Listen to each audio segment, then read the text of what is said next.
Welcome to episode number 7 of the Ball Boys podcast. I am your host, Caleb Zuber, and again, I'm joined today by Mr. the one and only, the man, the myth, the legend, Alexa Matijevic. Alexa, midterms are going on right now. Midterm? How are you feeling, man? You've been getting through it. I know you've been complaining a lot and ranting, which is understandable, but how are you managing this time right now? One more to go tomorrow, and then we're done. So far, awesome. That's great, buddy. That's great. So we have some news to share with our audience about where this program is going. We actually, starting next week, every Monday from 3 o'clock Eastern time. So I know, Alexa, you have where you come from. It's what's the time zone? 2. And I know what's the time zone name? Is it like Central Time? Central. Yeah. Central. So it'd be 2. I think it's Central. I don't know. I believe. It's 2 Central Time over in the good old Valpo. It's going to be 2 o'clock Central Time, 3 to 5 Eastern Time. The Ball Boys podcast will be on WCRD 93.1, and how you're going to listen to that is you're going to search up WCRD in your search browser on your computer, and you'll click on the first one that pops up, 91.3, WCRD, and there's a tune-in link on the right side, and you can listen to it through there. So on 3 o'clock every Monday, we'll have a recorded episode that we record over the weekend. We'll put it out for editing to the radio station, and they'll get it out to the masses. So we can't wait for that. But Alexa, I know we're a couple days late on this. Like I said, it's midterm weeks. We haven't had much time to sit down and record. But the NBA finals are over. The NBA season is over, and the Lakers are champions. LeBron got his 4th ring. AD got his 1st. What'd you think of the whole series, and what'd you think, man? This was actually great finals. From watching the first game, I chose Heat in 7, but after first game where Lakers completely demolished Heat, and then they went up 2-0, I thought this was potentially going to be done in 4, maybe even 5 games. But he brought a good fight. Jimmy's Butler first final, and all of those other players were first final, so they brought a good fight. LeBron got his 4th ring. I mean, he was amazing. Lakers deserved it. Mm-hmm. And huge LeBron fan here, so makes me happy. Well, let's clarify something. Sometimes you're a huge LeBron fan. I wouldn't say all the time, because I think we've learned that you like to throw a little shade here and there at one LeBron Raymond James. But 75% of time, I'm a LeBron fan. But LeBron got it 4-6. His record in NBA Finals. Anthony Davis was like monster in the whole playoff, so that was great. But Lakers won, they deserved it. What are your thoughts about this, Gil? Well, I'm happy. You know, I've been on a high all week because of it, because I'm just so happy to see LeBron win again. And I think, you know, this team was my pick before the year, and I felt like even throughout the year, you know, people just failed to give them the respect. You know, they wanted to say the Clippers were better, and like I understood that, but this team, they showed that when their chemistry is on point, that nobody's beaten them 4 times within 7 games. Throughout the normal regular season, it was just all about chemistry for them, and their whole year that's what they were working towards. And I was so happy to see guys like Rondo step up, KCP, Danny Green hit some shots in Game 6, and I thought it was just everyone complimented each other so well. I thought, and I'm happy for a lot of people on the team. I'm happy for Dwight Howard, who finally got a ring. You know, as much as I hate him sometimes, Kyle Kuzma I'm happy that he got a ring. And this is only going to give them confidence going forward. And there's really not much else other to say than, this team fought all year for that number one seed, and even, when they didn't get the home court that they played for, didn't matter. They wanted to be in the bubble because they knew they wanted to win a championship, and I'm happy for a lot of those guys on that team. And I think Frank Vogel needs to get some respect too. He was huge all postseason. I thought he made some great lineup decisions. Putting Caruso in the starting lineup in Game 6. He trusted Rondo throughout. He deserves a lot of credit.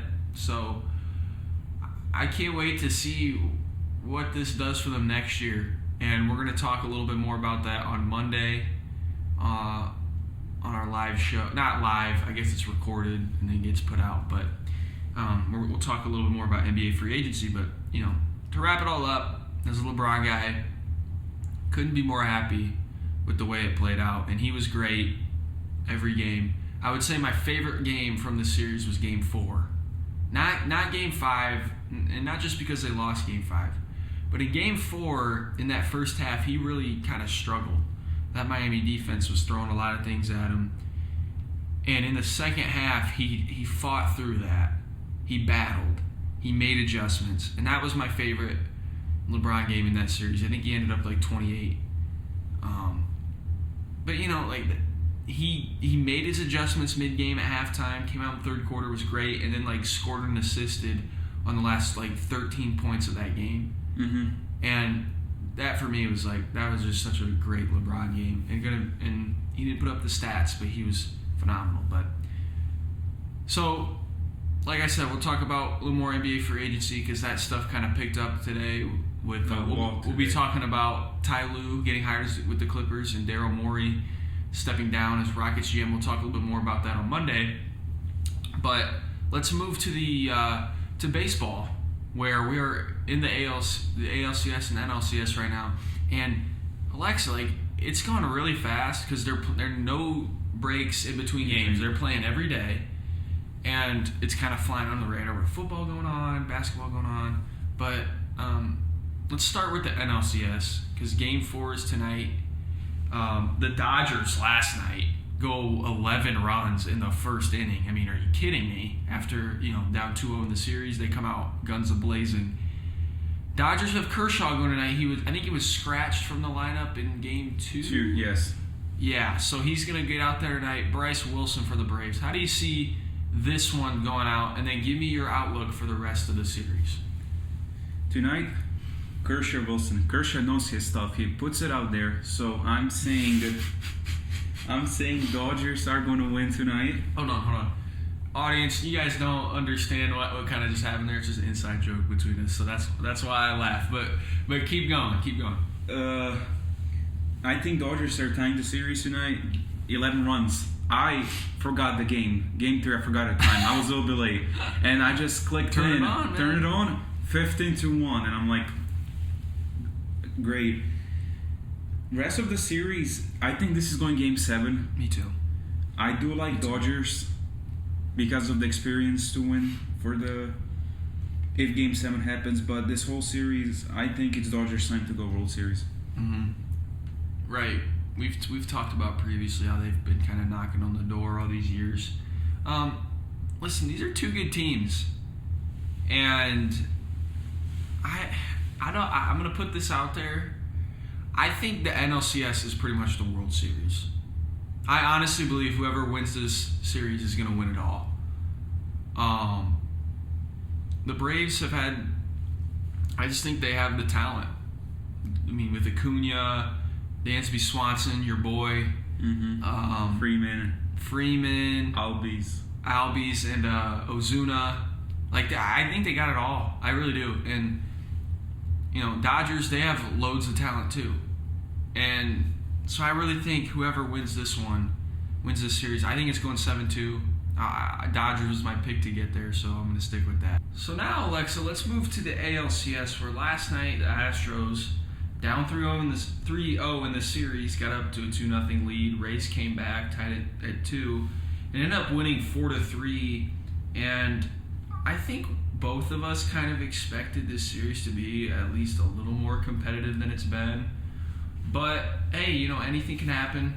Astros have had experience in the postseason; they could come back, and obviously tonight's a must-win game. What do you see happening here? We got John Curtis for the Rays on the mound and Luis Garcia for the Astros. So what do you think is going to happen here tonight?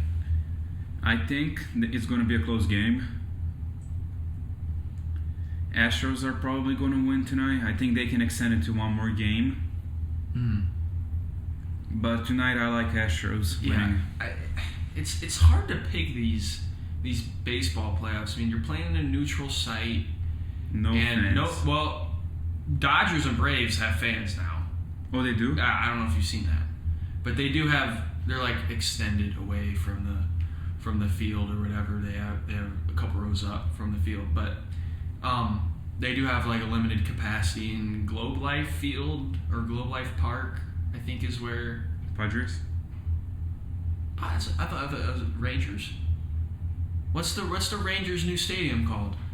I don't know. Can we get a search? Can we get a search on what the Rangers? Anyway, let me fill up some time here. So they Globe Life Field. Yeah, Globe Life Field. I called it, but that's where the Dodgers and Braves are playing. And they have fans there. But anyway, this will be interesting. I think I'm with you. I'm going to take the Astros because I can't see them getting beat in 5 games. Mm-hmm. I think they'll extend to 6 games, but I think after that, I think that's when the Rays kind of take control of this and go to the World Series. So we'll do another pod before the World Series start. Probably next week is when they start. So we'll do one before then. But let's move to the NFL, where both of our teams are kind of in the same predicament here. You guys have Big Ben, the Steelers I'm talking about, and we don't know how many years he has left. He's playing really well right now. And you guys are going to need to find a backup plan, a long-term plan. Colts are in pretty much the same position the Steelers are in, except they don't have a good quarterback right now. They don't have a Big Ben there. Phillip Rivers has stunk it up in their 2 losses, to put it mildly.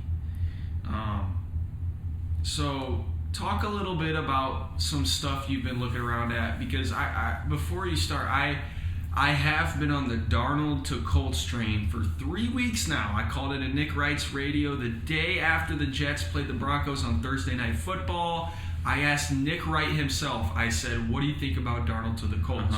So I've kind of been on this thing, and the more I've seen some pretty prominent media people talk about Darnold to the Colts, and what did you find? All right, so it actually got published today from an ESPN guy named Bill Barnwell. Mm-hmm. Great guy. By the way, Bill Barnwell appears on the Mina Kimes show featuring Lenny a lot, which is the shirt I'm wearing right now. Love that podcast. Go subscribe on iTunes. Mina's great. Anyway, keep going. So he published, I think he was 13 trades for the NFL trade this year. And he had a trade between Steelers and Washington football. The trade was Steelers will receive Haskins, and Washington received Justin Lane, who's a corner, and a 4th-round pick in 2021 NFL draft. I like this trade a lot for Steelers. So you mentioned Big Ben. This can be his last year. You just really don't know. He's 38 years old. He can be like Brady, play for the next 4 years. You just don't know. And Haskins, he's a first-round pick, former first-round pick, 15 overall. So far, it's not great. He's in Washington. He doesn't have offense like the Steelers has. Mm-hmm. And just giving up Justin Lane. But Justin Lane, I remember when we drafted him, he was supposed to be a first-round pick. Like people in NFL shows had him being drafted late first. He dropped to 3rd round. And a 4th-round pick, what I think 4th-round pick, getting a quarterback for a 4th-round pick who was top 15 pick is actually a great trade. Mm-hmm. So I like this trade. Also, I think Haskins is going to bring a lot to Mason Rudolph in that competition, because Rudolph knows, no disrespect to Josh Dobbs, but Rudolph knows he's 100 times better than Josh Dobbs, and there's no really pressure on that backup spot. But if Haskins will come in, he's going to work hard, which will drive Rolf to work hard. And just giving up a fourth and a player who still didn't play, I wouldn't mind it. And I also think there is some rumblings out of Washington, Alexa, that Haskins, wasn't studying the playbook. Is he committed? I think when you put him in kind of a winning culture that the Steelers have, you're really going to get an answer as to how committed he is. I think it can help him.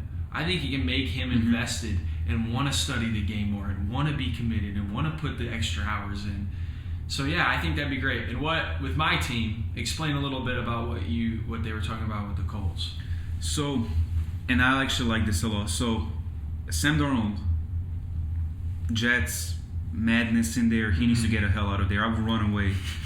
It's not even funny how horrible it is there. So I like the trade off for Colts. So they would get Sam Darnold, and they would just have to give up a second-round pick in 2021 draft and a third-round conditional in 22nd. I like this because this he was a third overall pick.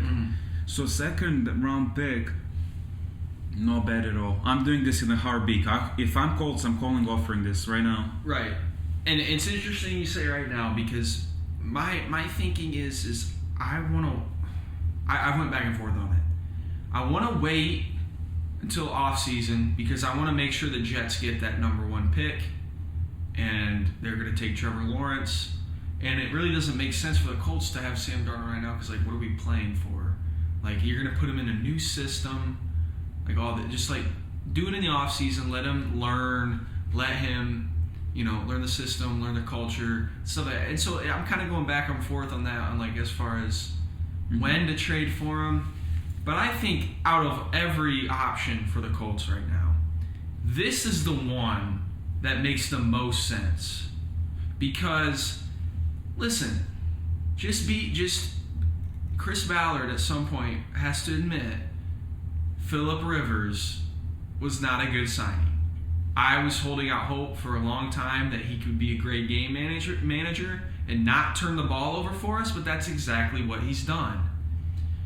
And with Darnold, it's so unfair to judge him. This is what Nick Wright told me, actually. It's so unfair to judge Sam Darnold based on what he's had to go through with the clown show. Because nobody is overcoming that. So if the Colts don't have the long-term plan. And I think even right now, Sam Darnold's a better quarterback than Phillip Rivers. It's a hard thing to know when to trade for him. But at some point, the Colts got to do this. I would give up a first-round pick. This is your franchise for the next 10 years. In a heartbeat. So I would do it. I'm giving up a first. Maybe I'll give up a fourth with that, I don't know, but I'm doing it. I'm a huge Sam Darnold fan. Before draft, I was watching UFC just because of him. UFC. He's not. What did I say? You said UFC. Oh He's God. not. He's not. He's not in the ring. He's not in the octagon with Conor McGregor. Yeah, why did I say UFC? Jesus. USC. But anyway, keep going. Huge fan that year. I just watched it because of him. Look, I want Sam on Steelers, but ain't happening. Yeah. Because we'll see. That's why Haskins makes sense. But huge Sam Darnold, I still believe he should have went number 1. We were both saying that. I know we didn't know each other at the time, but we have talked about how we thought Sam Darnold was the best prospect coming out of that class. Yeah, I thought in a heartbeat he was going to Cleveland. But I do like Sam to Colts. I think he can succeed there for the next 10 years, like you said. And giving up a pick that might be 20-something overall. Yeah, we'll be around there. I think it's worth it. And I think I think the Jets would want that too because they don't have anything right now. They don't have anything to build around. And, so you take Trevor Lawrence at 1. You get another first-round pick around 20, go get an offensive lineman, go get another receiver for him, a running back for him, some weapons, whatever. So I think you give up a first-round pick in a heartbeat. But, hey, enough of that. Yeah, well, that's a whole other situation in itself. The last thing is just a reminder, We'll be on air Monday. Can't wait. 3 to 5. Better. You better tune in, ladies listen. and gentlemen. So, thank you for tuning in to episode 7 of the Ball Boys podcast. Alexa, it's been a pleasure. We'll do it again. Same. See ya.